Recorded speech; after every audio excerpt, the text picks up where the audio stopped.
Magandang hapon Pilipinas at sa buong mundo. Sa ulo ng mga balita. Pangulong Duterte bumiyahe na patungong Cambodia para dumalo sa World Economic Forum. Pamumuno sa Department of Environment and Natural Resources, formal nang inilipat sa bagong talagang kalihim na si Roy Cimatu. Philippine National Police biniberipika na ang impormasyon hinggil sa umano'y plano ng mga teroristang grupo na magsagawa ng kidnapping spree sa Palawan kasunod ng paglalabas ng US travel warning. Umano'y mastermind ng pork barrel scam na si Janet Lim Napoles hihilingin sa korte na mailipat ng kulungan matapos mapawalang sala sa kasong serious illegal detention.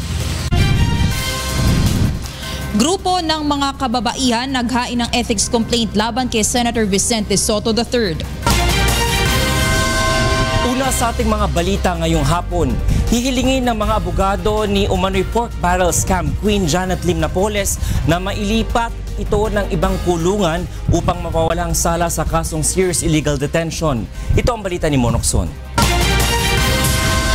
Matapos mapawalang sala ng Court of Appeals noong Lunes sa kasong serious illegal detention, nakiusap ang kampo ni Janet Lim Napoles na ilipat siya sa NBI Detention Facility. Ayon kay Attorney Stephen David, abogado ni Napoles, sumulat siya sa Department of Justice kahapon para hilingin na ilipat si Napoles sa kustodiya ng NBI mula sa Bureau of Corrections o Bucor. Maghahain rin sila ng isang manifestation sa Sandigan Bayan dahil ito ang may jurisdiction ngayon kung saan dapat dalhin si Napoles. Kung pwede lang, request lang naman kung pwede madala siya sa NBI para sa security.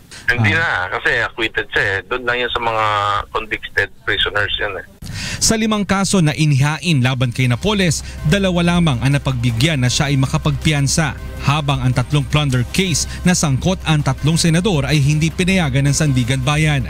Pinag-iisipan na ng kampo ni Napoles ang iba pang legal remedy upang mapayagan ito ng graft court na makapag-bail. Ayon pa kay Attorney David, makakaapekto sa kredibilidad ni Ben Hurluy bilang isang witness ang pagkaka-acquit ni Napoles sa kasong serious illegal detention. It's a very, very good sign kasi yung credibility ni Ben Hur tinamaan din. Yun naman kaso naman ng mga yan dahil laki Ben Hur. Siyempre, hindi na. Nagsinungaling siya, di ba? Sabi niya, na-detain siya. Sabi ng party naman. Ayon naman kay Sandigan Bayan Presiding Justice Amparo Cabotahitang, kailangan pa muna nilang maglabas ng isang kautusan para mailipat ng kulungan si Napoles. Mon Hokson, UNTV News and Rescue, Sandigan Bayan. Sa kaugnay na balita, nagpahayag ng pagkabahala si Senador Panfilo Lacson sa posibleng maging epekto kapag ginamit na testigo si Janet Lim Napoles sa investigasyon sa pork barrel scam. Ayon kay Lacson, posibleng maraming mambabatas ang makulong kapag muling nagsalita ang tinaguriang mastermind ng pork barrel scam. Anya, nakita na niya ang listahan ni Napoles noon, kaya alam niyang marami pa ang hindi nakakasuhan kaugnay ng issue. Nilinaw naman ng senador na nasa korte pa rin ang pagpapasya kung papayagang maging witness si Napoles. I'll just not mention names, but remember, Mrs. Napoles shared with me when I was still with Yolanda as the Yolanda coordinator. Senior niya na sa akin through the husband and the I think the son, no, yung listahan niya. Ang worry ko lang dito, when Mrs. Napoles starts pointing fingers, baka malipat yung quorum sa krame, hindi na rin sa Senate or hindi na doon sa House. Baka doon na tayo nagro-roll call. Formal nang inilipat kay Secretary Roy Cimatu ang pamumuno sa Department of Environment and Natural Resources. Mula sa Quezon City, ito ang balita ni Ray Pelayo, live. Ray, go ahead. Angela, hindi nagtagal yung programa sa turnover kanina sa pamumuno ng bagong talaga na kalihim ng kagawaran ng kalikasan na si Roy Cimatu. Nagpaalam si dating kalihim Gina Lopez na nagbilin sa mga empleyado ng kagawaran na ipagpatuloy ang pagprotekta sa kalikasan at kapaligiran o kapakanan ng mga Pilipino. Tutulong din anya siya sa bagong talagang sekretary na si Roy Cimatu kahit na siya ay nasa pribadong sektor na. And my greatest hope and aspiration is that you will continue to keep the flame of truth, of service, and the common good in your hearts. Nangako naman si Secretary Roy Cimatu na gagawin nito ang lahat ng kanyang magagawa. Ipatutupad niya nito ang batas na mapangalagaan ang kalikasan at hindi problema sa kanya kung pagtitibayin o hindi ng Commission on Appointments ang pagkakatalaga sa kanya ni Pangulong Duterte. Isa sa uunahin ng bagong talagang kalihim ay ang pag-iikot sa mga minahan sa bansa. Kung susunod lamang anya sa batas sa mga minahan ay hindi hahantong sa suspensyon o pagpapasara sa kanilang operasyon. I will first visit those who followed the regulations, the laws properly, kaya napayagan sila mag-operate. And I will also see the mining companies na hindi sumunod na kaya na-suspension, nasaraduhan. Angela, nahinto ang ambush interview o yung pagsagot ni Secretary Cimatu sa kanina nang pagtatanungin siya ng media, kasama natin sa media patungkol dun sa mga corruption na issue na ipinupukol sa kanya. Gaya na lamang ng Pabaon General at umano'y mga namatay na environmental activist noong aktibo pa ito sa militar. Sinagot naman ito ng kalihim na cleared siya sa mga isyung ito. Si Cimatu ay kabilang sa PMA Class of 1970 at naging Chief of Staff siya noong ng AFP noong 2002. Ginawa rin siyang Special Presidential Envoy to the Middle East na naging daan sa pagpapalaya sa Pilipinong binihag sa Iraq na si Angelo de la Cruz noong 2004. Si Cimatu yung pang-15 DENR Secretary mula nang maitatag ito noong 1987. Angela. Maraming salamat sa iyo, Ray Pelayo mula sa Quezon City. Biniberipika na ng Philippine National Police ang umunay planong pandurukot ng mga teroristang grupo sa Palawan. Tiniyak naman ng AFP na ligtas ang probinsya at hindi dapat mangamba ang publiko. Ito ang balita ni Grace Cassie. Naglabas ng bagong travel advisory ang United States Embassy sa kanilang mga mamamayan na nasa bansa. Kasunod ito na natanggap nilang impormasyon na may plano umanong magsagawa ng mga pandurukot ang ilang teroristang grupo sa Palawan.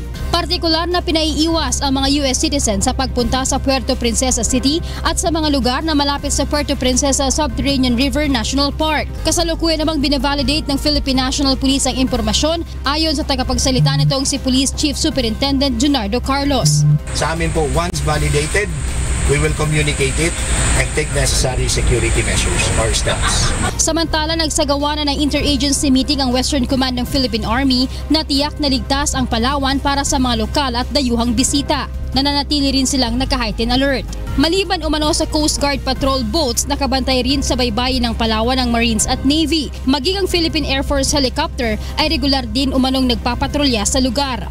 Sa kanilang Facebook page, gumamit pa sila ng hashtag Palawan is safe. Samantala, nilinaw naman ng Armed Forces of the Philippines na wala silang namomonitor na anumang banta ng terorismo sa Palawan. Subalit may banta man o wala, patuloy ang kanilang pagbabantay sa lahat ng isla sa bansa. Pinayuhan nila ang publiko na maging kalmado at maging mapagmatyag. Ayon naman kay Senator Panfilo Lacson, dapat seryosohin ng AFP at PNP ang impormasyong nakuha ng US Embassy patungkol sa posibleng kidnapping ng mga terorista sa Palawan.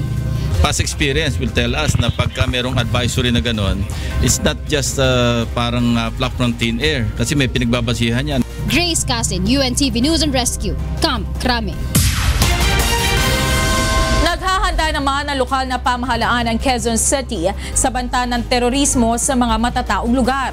Bunso dito sa natanggap nilang impormasyon na target ngayon ng mga teroristang grupo ang mga malalaking syudad sa bansa. Nagbabalik si Grace Casin. Inatasan na ni Mayor Herbert Bautista ang Quezon City Police District na paigtingin ang pagbabantay sa seguridad ng lungsod dahil sa posibleng banta ng mga masasamang loob. Lalo't nakatanggap ng impormasyon ng alkalde sa mga posibleng plano ng mga teroristang grupo sa isinagawa nilang peace talks meeting kamakailan. Ang movement ngayon ng mga terrorist groups ay papunta na sa mga urban centers. Yun yung information na nakuha natin. So meaning, pupunta na sila sa mga syudad, sa mga kalunsuran. Pwede pumunta ng Cebu, pwede pumunta ng Cagayan de Oro, pwede pumunta yan ng Baguio, pwede pumunta na ng Dagupan City, pwede pumunta rin sa Metro Manila. Para maging handa, binigyan ng lokal na pamahalaan ng 12 digital composite sketch appliance ang QCPD para mas mapadali ang paggawa ng facial composition ng isang suspect. Mag-i-install rin sila ng mahigit 200 CCTV camera sa lungsod para sa karagdagang monitoring. Magre-recruit yan. May mga terror cells na maaaring pwedeng buuin, no? And then at a certain time, pwede na sila i-trigger na kumilos na kayo. We don't know what their plans will be. Pwedeng magpasabog sila dyan. Nakipagpulong na ang QCPD Police sa 43 Muslim groups para makipagtulungan upang maiwasan ang anumang banta ng teroristang grupo. At nagdagdag na ng mga pulis na magbabantay sa lungsod, lalo na sa mga matataong lugar. Police visibility, conduct of checkpoints and other beat and mobile patrol. We are coordinating with other group stakeholders in order to address this situation. Grace Casin, UNTV News and Rescue, Quezon City. Susunod sa ito ang balita. Grupo ng mga kababaihan naghain ng ethics complaint laban kay Senator Vicente Soto III.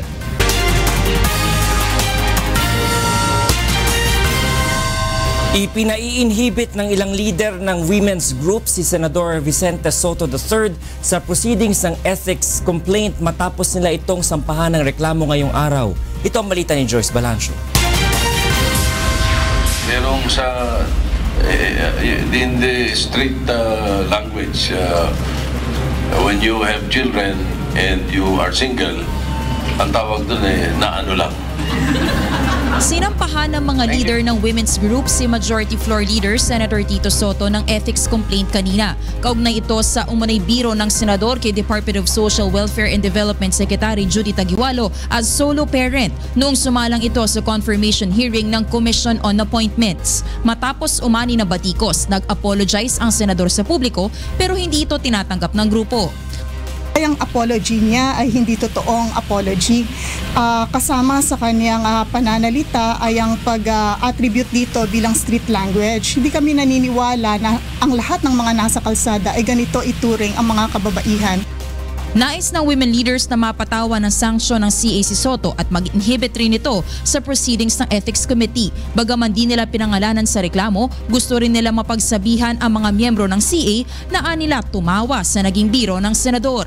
Ipinanawagan din nila na isailalim ang lahat ng senador at staff nila sa gender sensitivity training. Kahapon binisita si Senator Soto ng Solo Parents Federation Luz Women Incorporated para siya ang mamuno sa pag-amyendo ng Solo Parents Welfare Act. Para sa grupong ito, pagpapahiwatig ito ng pag-move on sa issue. Pero para sa mga naghain ng ethics complaint kanina, hindi pa rin nararapat si Soto para mag-champion ng mga batas para sa solo parents. Sa binabanggit na siya ay champion ng mga solo parents, tumatanggi kami rito. Kasi kung merong champion, ito yung mga kababaihan din na nagtulak ng Solo Parents Welfare Act. Hindi ito nakasalalay sa pagkilos ng isang misogynist. Hindi naman ako nagsasabing champion ako I've never laid claim to that. I just said that I will help them. Tinatanggap naman ni Senator Soto ang reklamong inihain sa kanya. Bilang delikadesaan niya, maghahain siya ng indefinite leave sa Ethics Committee. It might be another blessing in disguise because then automatically I will inhibit myself and then I will take leave from the Committee on Ethics. Bilang Vice Chairperson ng komite, si Senator Panfilo Lacson ang hahawak sa reklamo kay Soto at ayon sa kanya, maaring irekomenda muna niya ang reklamo sa Committee on Rules. Kaya nga dapat pag-aralan mabuti yung ethics complaint. Unang-una nga, yung issue na may jurisdiction ba yung Senate Ethics doon sa actuation ng Senador acting as a CA member. Dapat tingnan din yon. Joyce Balancio, UNTV News and Rescue, Senate of the Philippines. Samantala, hindi susuportahan ng House Minority Bloc ang inihaing impeachment complaint laban kay Pangulong Rodrigo Roa Duterte. Sa gitna ng pag-usad ng reklamo sa Kamara, sinabi ng House Minority na malaking porsyento pa rin sa mga Pilipino ang naniniwala sa polisiya ng Pangulo. 80% acceptance rating, i-impeach mo. That's a political suicide. But the millions of OFW, definitely hindi namin ito susuportahan. Kahapon ay nai-refer na ng House Plenary sa Committee on Justice ang impeachment complaint laban sa Pangulo.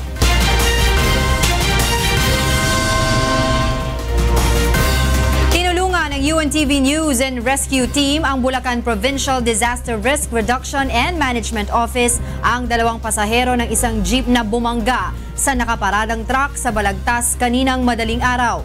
Ito ang balita ni Nestor Torres.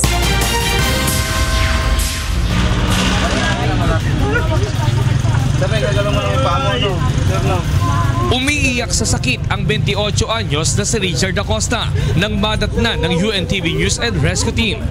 Naipit sa driver's seat si Acosta nang bumangga ang sinasakyan niyang pampasaherong jeep sa nakaparadang delivery truck sa Barangay Burol First, Balagtas, Bulacan kaninang alas 3 ng madaling araw. Duguan naman ang isa pang pasahero na si Epifanio Edita na nagtamo ng malaking hiwa sa ulo at iniinda ang pananakit ng katawan. Nilagyan ng UNTV Rescue ng oxygen si Acosta dahil sa nahihirapan na itong huminga. Ang Bulacan Provincial Disaster Risk Reduction Management Council naman ang nag-alis sa kanya sa pagkakaipit gamit ang extricating machine. Matapos lapatan ng first aid, ay inihatid na ng UNTV Rescue ang mga biktima sa Bulacan Medical Center.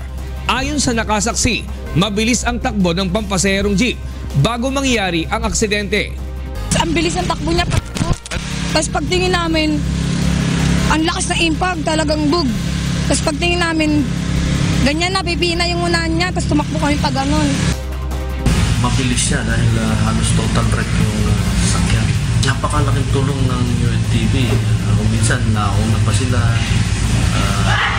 Minsan sila pa yung unang tinatawagan ng ating mamamayan para mag-respond.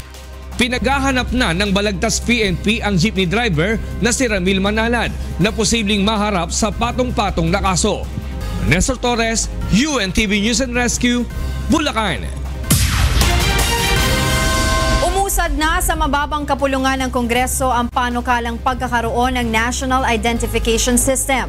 Ngunit ilan sa mga mambabatas ay nababahala sa banta sa pribadong impormasyon sa buhay ng bawat Pilipino sakaling tuluyan na itong maipatupad. Ito ang balita ni Nel Maribohok. Pasado na sa House Committee level ang panukalang pagkakaroon ng Filipino Identification System. Walang mambabatas sa komite na tumutol na pag-isahin na lamang ang lahat ng government-issued ID. Kung dati po ay napakadami nating ID, halos sumasira yung wallet natin sa daming kailangang ipresentang ID. 18 years old pataas ang may mandatong kumuha nito, isang Pilipino na naninirahan maging sa ibang bansa. Ito ay may ID number na valid habang buhay. Nakalagay sa ID card ang imprinted photo ng may-ari, pangalan, birth date, gender, lagda ng holder, serial number na mula sa Philippine Statistics Authority at ilang impormasyon na nasa biometric data. Nababahala naman dito si Bayan Muna Representative Carlos Zarate. Ayon sa mambabatas, ito ay malinaw na pagsalakay sa privacy ng isang tao at maaari itong magkaroon ng implikasyon sa seguridad dahil ang may hawak umano ng database ng PSA ay isang US-based company. Ngunit ayon sa chairperson ng komite na si Representative Sol Aragones, pinaghandaan na nila ito. Tanging ang PSA lamang ang may karapatan para sa mga impormasyon na kinakailangan dito. Sakaling i-request ng ibang agency ay may mga approval na kinakailangan talaga. Ayon sa Philippine National Police, malaking tulong ang National ID System sa pagsugpo ng kriminalidad. It will help in the campaign against criminality, having one national ID system for easy identification of any individual. Nel Maribuho, UNTV News and Rescue, House of Representatives. Sinimulan ng talakayin ng House Committee on Ways and Means ang panukalang tanggalan ng tax exemptions ang telecommunication companies sa bansa. Gayon din ang pagpapataw ng 8% franchise tax sa mga ito. Nagbabalik si Nel Maribohok. Halos 23 billion pesos ang madadagdag sa kaban ng bayan kung maipapasa ng tuluyan ng franchise tax na ipapataw sa mga telecommunication companies. Batay sa dalawang panukalang batas na isinusulong sa lower house, papatawan ng 3 hanggang 8% na franchise tax ang telcos mula sa kanilang gross sales. Ayon kay Navotas Representative Toby Chanco na isa sa may akda ng panukala, dapat na mabigyan rin ng dagdag na kapangyarihan ng National Telecommunications Commission upang mapigilan ng telcos na ipasa ang dagdag na buwis sa mga consumer. Because why will you pass on the franchise tax when the privilege is given to the telco? It is not given to your consumer. Ayon sa Department of Finance, hindi ito maaaring maikonsiderang double taxation dahil sa umiiral na pataw na value-added tax. For granting a franchise, that is not defining it as a sales tax, and that may constitute no double taxation. Naging question rin sa mga mambabatas kung papaano sinisiyasat ng Bureau of Internal Revenue ang buong kita ng mga telco. Kasi yung billings po syempre sa services po, but when they buy cards, meron po yung OR. So kasama po yun na chine-check ni BIR during audit. Meron bang nagbibigay ng OR? Subukan natin bumili ng SIM card sa tindahan kung merong OR. Kasabay ng panukalang franchise tax, isinusulong rin na tanggalan ng tax exemption sa mga telco. Partikular na ang kanilang tax-free sa importations at iba pang insentibo na ibinibigay ng local at provincial government. Nel Maribuhok, UNTV News and Rescue, House of Representatives. Bumuo na isang alyansa ang pamahalaan upang matulungan ang maliliit na negosyante sa bansa. Ito ang balita ni Monokson. Pinangunahan ni ASEAN Business Advisory Council Chairman at Presidential Advisor for Entrepreneurship Joey Concepcion ang binuong alyansa na tutulong sa maliliit na negosyante sa bansa. Kabilang dito ang iba't ibang business groups, hindi lamang dito sa Pilipinas, kundi sa mga kalapit bansa na miyembro ng ASEAN. Ayon kay Joey Concepcion, kabilang sa alyansa ang pagbuo ng tinatawag na ASEAN Mentorship for Entrepreneurs Network o AMEN na magbabahagi ng kanilang mga kaalaman o expertise sa maliliit na negosyante. For the first time, they will now be able to have a directory of mentors in various sectors, be it in IT, logistics, agriculture, whatever. Dagdag ni Concepcion, sa pamamagitan nito ay mas mapapalakas pa ang maliliit na negosyo upang maging competitive rin sa ibang bansa. Ayon kay Mr. Franklin Go, Chairman ng Philippine Franchise Association, maaari nilang atasan ng kanilang mga miyembro na tangkilikin ang produkto ng mga maliliit na negosyante sa bansa. Hiniling naman ng grupo na mapabilis ang pagsasaayos sa mga infrastructure project ng pamahalaan. Kung yung infrastructure nga, no? If it can become cheaper for us to be able to get these raw materials to all these companies, mas malaking tulong sa farmers, no? Kasi the cost of doing production is going to be lower. Samantala, patuloy na pinag-aaralan ng pamahalaan ang paggamit sa isang bahagi ng pondo ng Conditional Cash Transfer Program para sa maliliit na negosyante. Mon Hokson, UNTV News and Rescue, Makati City.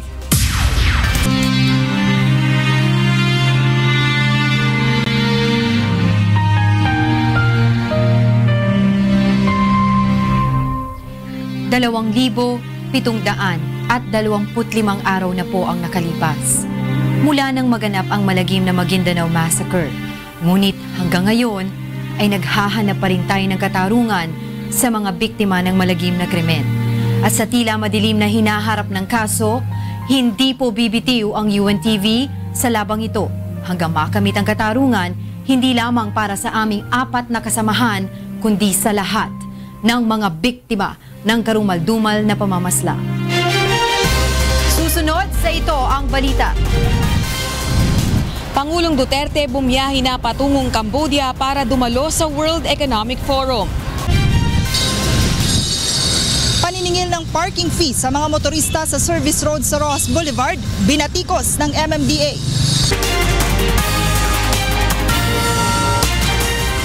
Bumiyahe na papuntang Cambodia kaninang hapon si Pangulong Rodrigo Roa Duterte para dumalo sa World Economic Forum.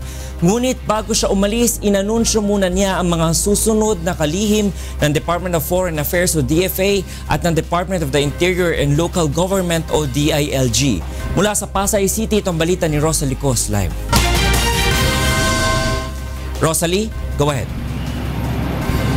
Yes, magandang gabi, Attorney Reg. Pasado alas 4 ng hapon kanina nang umalis dito sa Ninoy Aquino International Airport ang eroplanong sinakyan ni Pangulong Rodrigo Duterte at ng kanyang delegasyon. Papunta sila sa Cambodia para dumalo sa 2 araw na World Economic Forum.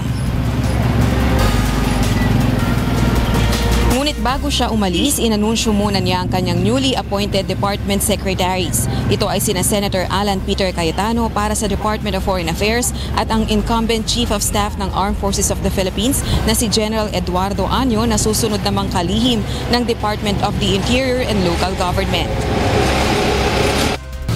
Dito sa DFA, I remember I signed an appointment just before I left my room, and I saw the name of Senator Cayetano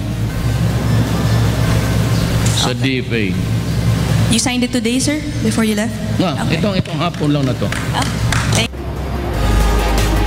Nilinaw naman ng Pangulo na hihintayin muna niyang makapagretiro sa military service si General Año sa Oktubre bago niya ito tuluyang italaga sa pwesto.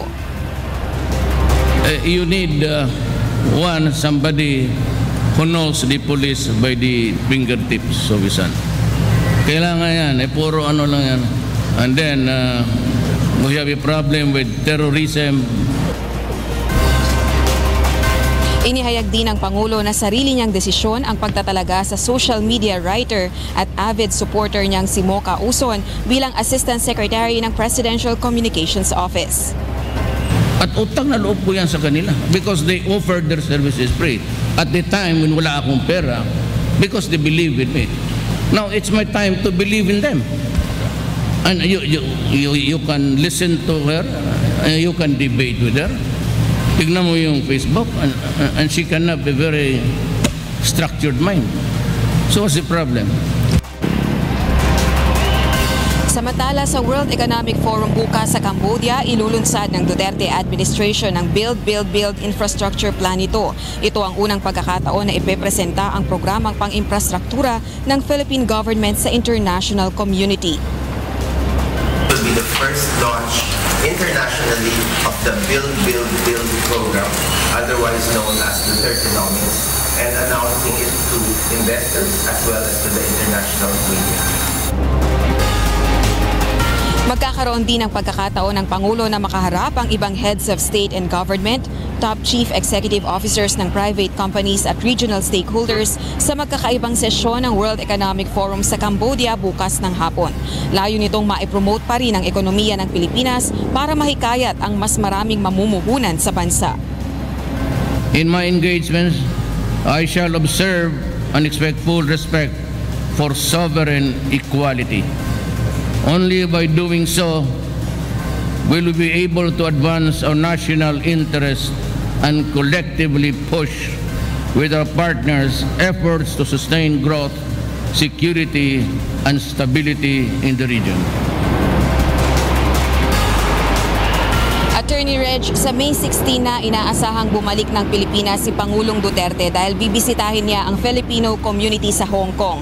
Pupunta rin siya sa China para dumalo sa Belt and Road Forum for International Cooperation kung saan dadalo naman ang 28 heads of state and government.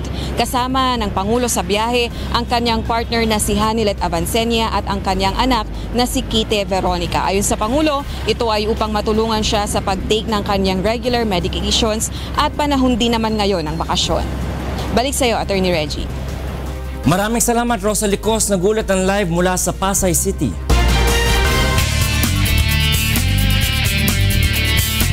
Isang ginang at umano'y karelasyon nito ang nasawi matapos saksakin sa Quezon City. Samantala, dalawang lalaki namang naaktuhang gumagamit ng marijuana sa isang jeep ang inaresto ng mga pulis. Ito ang balita ni Asher Cadapan Jr.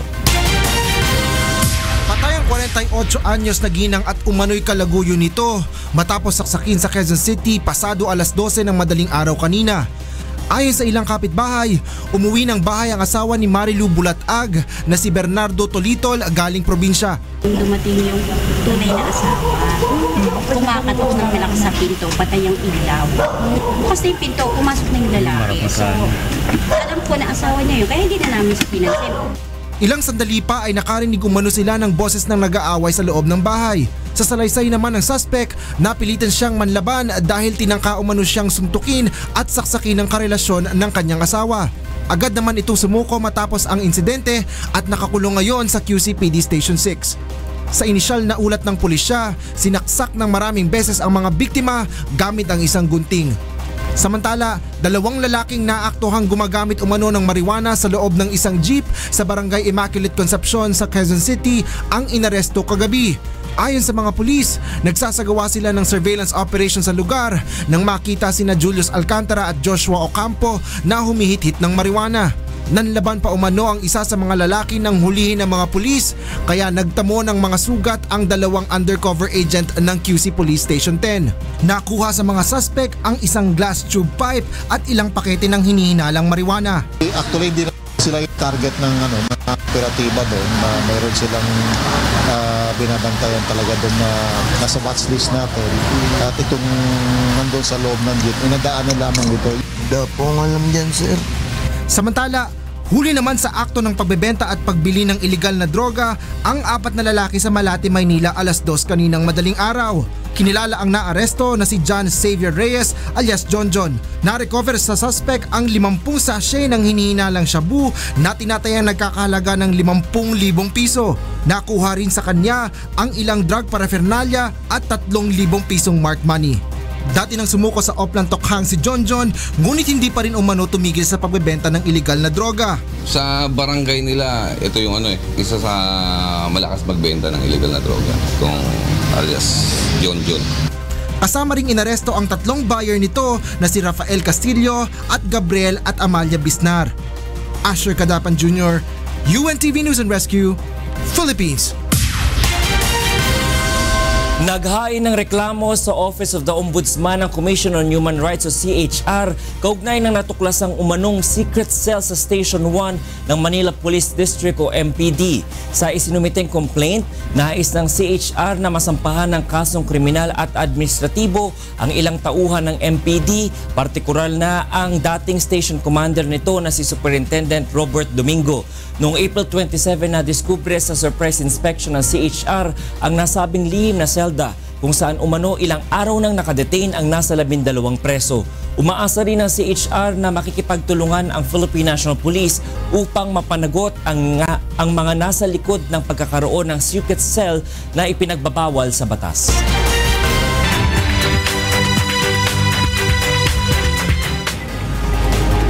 Gabi sa atong mga kasangbahay. Aniya na mga balita, gikan sa nakalain-laing dapit sa Pilipinas. Miabot na sa kapin 5,000 ang nadakpan sa dakbayan sa Davao sa pagsupak sa anti-smoking ordinance. Aniya ang balita ni Marisol Montaño. Sumala sa datos sa Vices Regulation Unit, sukad nga antong April 12 hangtod May 7, mikabat na sa kapin 5,000 ang nadakpan tungod sa paggapas sa no smoking policy sa Davao City. Ang Vices Regulation Unit ang grupo nga gimugna sa lokal nga pagamhanan aron striktong magpatuman sa smoking o liquor ban. Ang mga nadakpan nga nakalapas sa anti-smoking ordinance sa unang higayon kay pagatagaan og citation tickets o kinahanglan bayaran ang 500 pesos nga multa sulod sa 3 ka adlaw. Kinahanglan usab nila nga mauli sa mga pulis ang ticket sulod sa gitakda nga panahon. If within 3 days it's enacted by the offender, his citation ticket is going to be filed in court. Ubos sa maong balaod, otomatiko ng pagapasakaan og kaso ang sunod nga mga paglapas. Kabahin ni ini, ginaawhang usab sa VRU ang kooperasyon sa mga barangay sa Davao City aron striktong mapatuman ang maong mga ordinansa. It is them who will now inform their respective barangays of the presence of the ordinance and the enforcement mechanism that we are placing.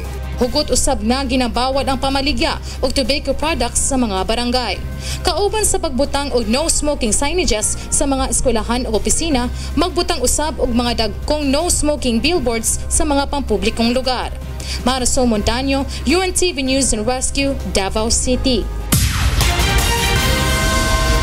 Kapin sa 200 ka drug surrender sa Bulacan ang nahatagan og higayon nga makaskwela og libre sa drug rehabilitation program sa Villar Sipag Foundation sa San Jose del Monte City. Kini ang balita ni Nestor Torres.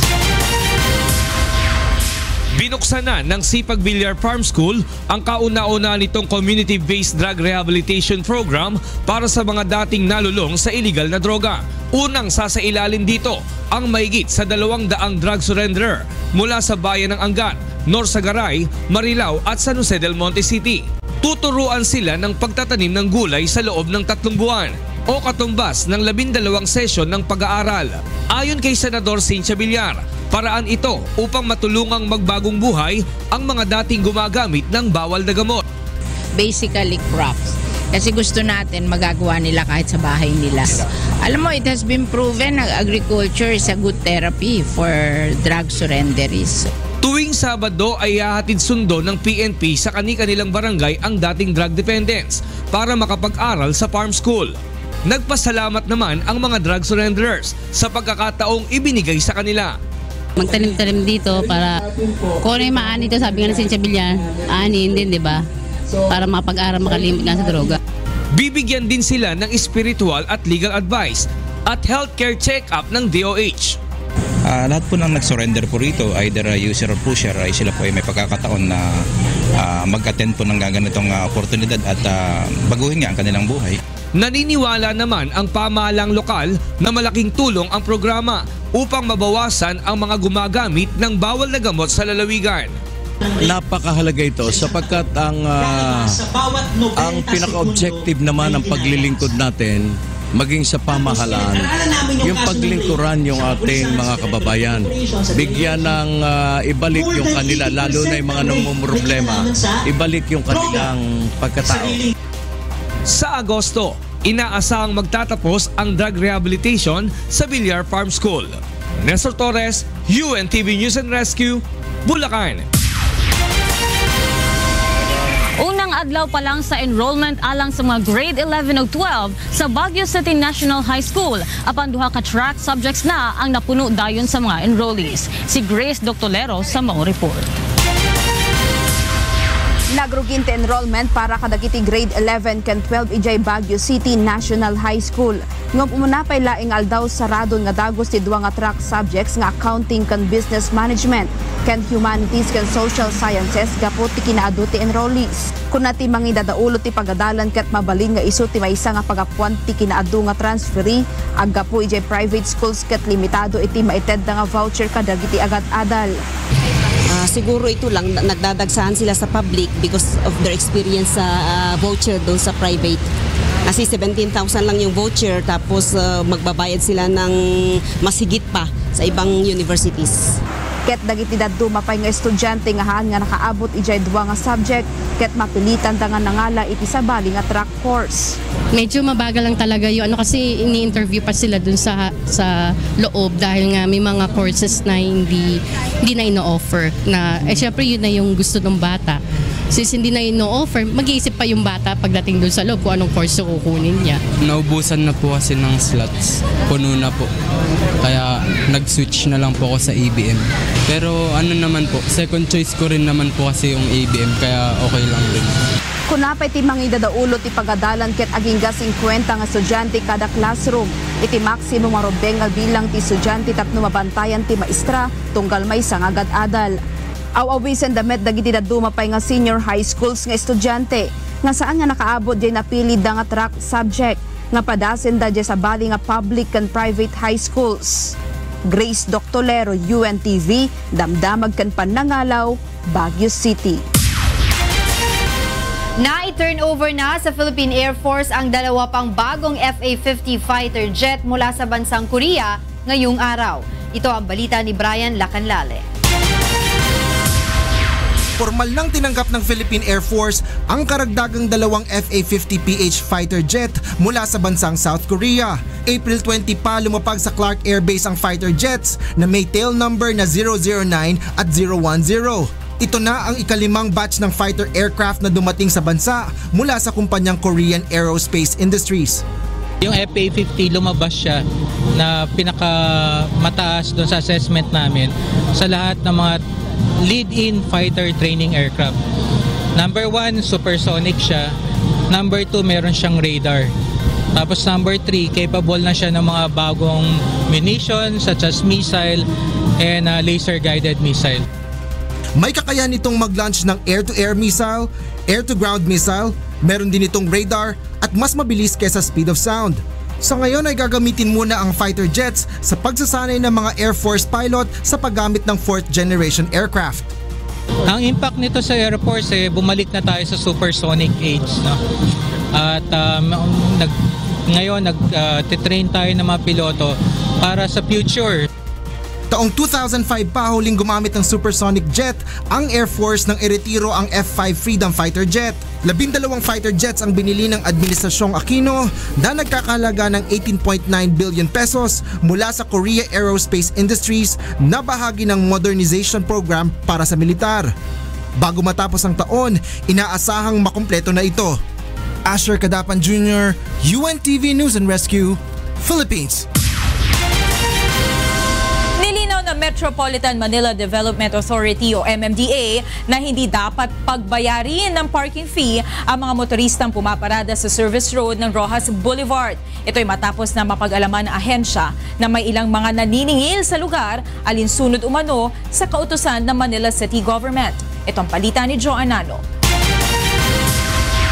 Iginigiit ngayon ng Metropolitan Manila Development Authority na pagmamay-ari ng gobyerno ang lupang ginagamit na parking space sa bahagi ng service road sa Roxas Boulevard. Ayon kay MMDA Operations Chief Bong Nebriha, hindi dapat singilin ng parking fee ang mga motoristang pumaparada sa lugar. Yung parking dito, nakalatag yan sa buong kahabaan ng Manila Bay, Roxas Boulevard, Manila Bay. Kasi po yan dinisign para dyan ka magpa-park, not for the commercial, but for the people who wants to go to Manila Bay. If it's for the public, dapat po walang bayad.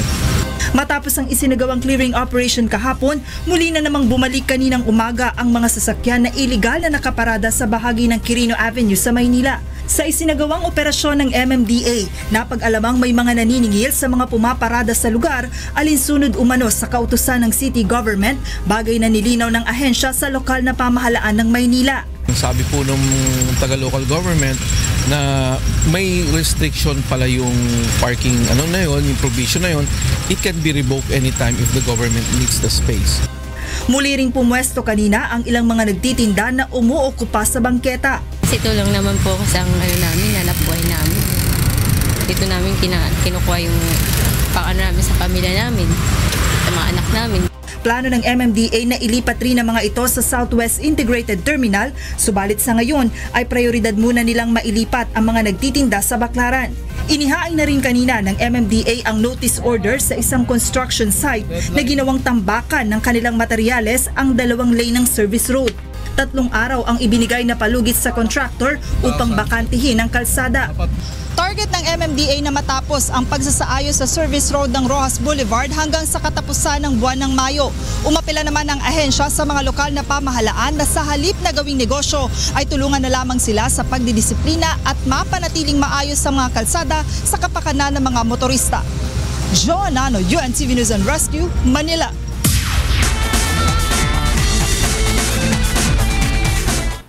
Naghahanda na si fighting Senator Manny Pacquiao para sa nakatakda niyang laban kay Jeff Horn ng Australia sa July. Nasa ikalawang araw na ang training ng senador sa Ilorde Gym sa Mall of Asia Complex. Tumagal ng 2 oras ang ensayo ni Pacquiao na nagsimula bandang 1:00 ng hapon kahapon. Pero bago nag-gym, nag-jogging muna ang world champion sa Forbes Park. Matapos mag-gym, diretso na si Pacquiao sa Senado. 8 linggong training ang inilaan ni Pacquiao para sa kanyang laban kay Horn na idaraos sa Brisbane, Australia.